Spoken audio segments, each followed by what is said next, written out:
La bataille est aussi diplomatique. Le ministre des Affaires étrangères a reçu les ambassadeurs des pays membres du Conseil de sécurité pour leur faire part de la situation qui se vit dans l'est du pays. Christophe Lutundula a demandé à ses diplomates qui siègent, dont les pays siègent au Conseil permanent de sécurité des Nations Unies, d'être les porte-voix de la RDC dans cet organe de l'ONU au sujet de l'agression dont est victime le pays. Suivez.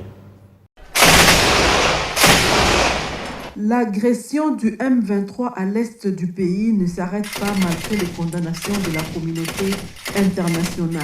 Depuis cette nuit, la cité de Bunagana dans le territoire de Rutshuru, au nord Kivu, est sous contrôle des éléments du M23 appuyés par l'armée rwandaise. Cette situation met en alerte encore une fois de plus le gouvernement de la République qui espère continuer à privilégier la voie diplomatique. Le vice-premier ministre des Affaires étrangères et de la coopération internationale, a échangé cet avant-midi avec les ambassadeurs des pays membres du Conseil de sécurité. Christophe Lutundula Pala, chef de la diplomatie congolaise, leur a présenté la situation consécutive aux attaques du M23 la nuit dernière à Bunagana. La Russie, les États-Unis d'Amérique, la France, la Chine, la Grande-Bretagne condamne de façon unanime cette agression. Une situation très sérieuse à l'est de la RDC.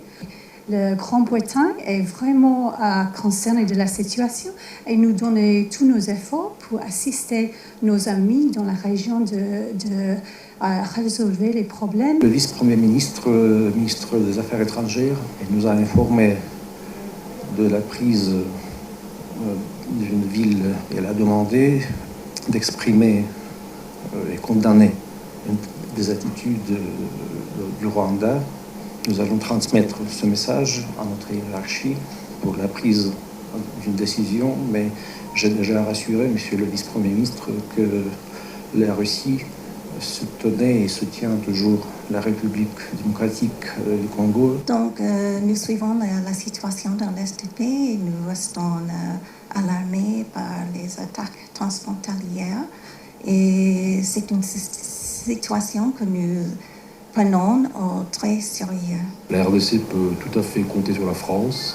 C'est une constante historique. Nous sommes aux côtés de la RDC, aux côtés de ces populations qui souffrent particulièrement de cette situation. C'est ça qui est déplorable. Et donc nous voulons tout à fait, avec nos partenaires, orchestrer une réponse diplomatique, politique, humanitaire à cette crise qui doit absolument trouver une solution rapidement. La République démocratique du Congo se réserve le droit d'agir par tous les moyens pour la sécurisation de son territoire.